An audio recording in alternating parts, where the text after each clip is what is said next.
صرف ایک جنریشن کے اندر ساؤتھ کوریا ایک تھرڈ ورلڈ کنٹری سے دنیا کا سب سے زیادہ ترقی یافتہ ملک بن تو گیا، لیکن اس کے لیے انہیں کچھ قیمت ادا کرنا پڑ رہا ہے۔ 1960 میں ساؤتھ کوریا کا کیپٹل سیول کچھ ایسا دکھتا تھا اور آج کچھ ایسا دکھتا ہے۔ صرف چند دہائی پہلے ساؤتھ کوریا ایک ایسا ملک تھا جس کا زیادہ تر لوگ ان ایجوکیٹڈ اور اکانومی میں نارتھ کوریا سے بھی بدتر تھا، لیکن آج یہ ملک مکمل طور پہ تبدیل ہو چکا ہے اور آج یہاں یورپین کنٹریز سے بہتر آبادی ہے۔ یہاں ہر سال سینکڑوں لوگ یونیورسٹیز سے گریجویٹ ہوتے ہیں اور بہت سے چانسز ہے کہ آپ کے گھر میں کورین میڈ پروڈکٹ ہو۔ دوستو، جس ریزن کے وجہ سے ساؤتھ کوریا ایک بڑا اکانومی کنٹری بن گیا تھا، اب وہی ریزن اس کو تباہ کر رہا ہے۔ دیکھا جائے تو دنیا میں سب سے زیادہ خودکشیاں ساؤتھ کوریا میں ہو رہی ہے۔ نوجوان نوکریاں ڈھونڈنے کے لیے سخت جدوجہد کر رہے ہیں اور کورینز لوگ دنیا کے ناخوش لوگوں میں سے ہے۔ اب سوال یہ ہے کہ ساؤتھ کوریا کے سکسیس کا راز کیا تھا اور کیوں یہ لوگ اپنے کامیابی کا قیمت خود ادا کر رہے ہیں۔ 20ویں صدی کے پہلے دہائی میں ساؤتھ کوریا جاپان کے قبضے میں تھا اور انہوں نے کورینز کو جان بوجھ کر ان ایجوکیٹڈ رکھا تھا اور ان کو ایک اچھا اور کوالیفائڈ جاب نہیں دیتے تھے۔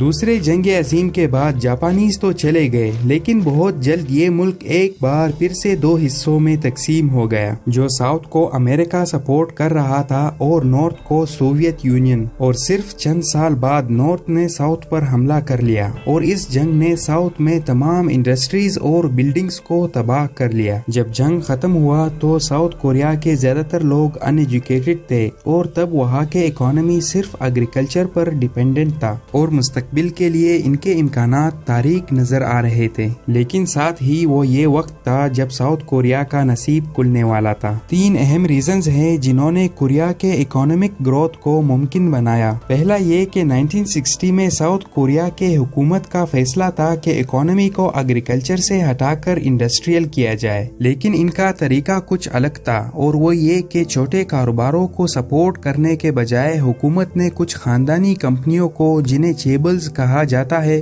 لونز، سبسڈیز، ٹیکس بریکس اور ان سب میں سپورٹ کیا جنہیں ان کی ضرورت تھا، اور ان کمپنیز کو ان سب رولز کو فالو کرنے کا کوئی ضرورت نہیں تھا جو دوسرے کو فالو کرنے پڑتے تھے، اور اگر یہ کمپنیز کچھ مشکل میں پڑ جاتے تو حکومت اس کا پورا ساتھ دیتا تھا، اور اس کے بدلے میں حکومت نے ان سے اکانومک گروتھ مانگا تھا۔ پلان کے مطابق چیبلز نے cars, T V, games, electronics اور بہت کچھ بنانا شروع کیا۔ جیسے ہی وہ بڑے کارپوریشن میں تبدیل ہو رہے تھے تو انہیں زیادہ اور ایجوکیٹڈ ورکرز کی ضرورت تھا، کیونکہ وہ اب جدید اور پیچیدہ پروڈکٹس بنا رہے تھے، اور اسی طرح وہاں پر ایجوکیشن کا ڈیمانڈ شروع ہوا، اور یہ ملک اب جنگ ختم ہونے اور آزادی حاصل کرنے کے بعد تعلیم کے بے مثال ترقی سے گزر رہا تھا۔ وہاں کے حکومت نے اسی آئیڈیا کو پروموٹ کیا کہ زندگی میں کسی بھی قسم کی کامیابی حاصل کرنے کے لیے یونیورسٹی ڈگری ضروری ہے، اور یونیورسٹیز کو زیادہ سے زیادہ لوگوں کو داخلہ دینے پر مجبور کیا، اور ایسا ہوا بھی۔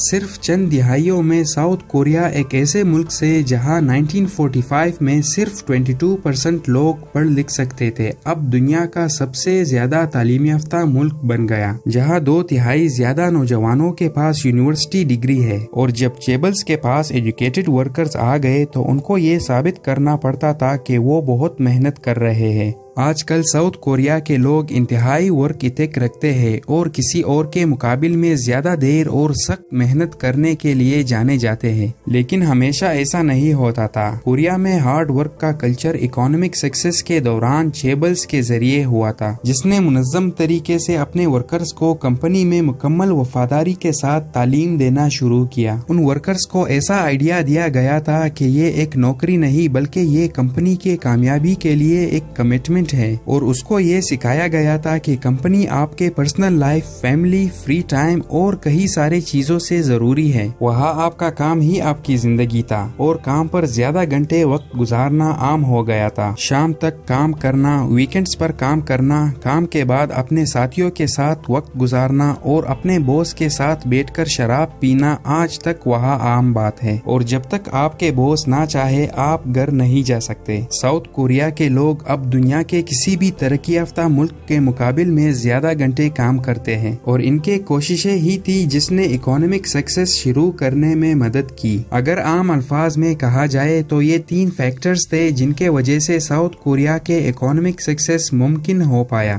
چیبلز جسے حکومت سپورٹ کرتا ہے، پاپولیشن جہاں تقریباً ہر کوئی ایجوکیٹڈ ہے، ورک کلچر جہاں ہر کوئی بہت زیادہ اور سخت کام کرتا ہے۔ لیکن اگر یہ سب پازیٹیو ثابت ہوا ہے تو ان سب کا ڈارک سائڈ کہاں ہے؟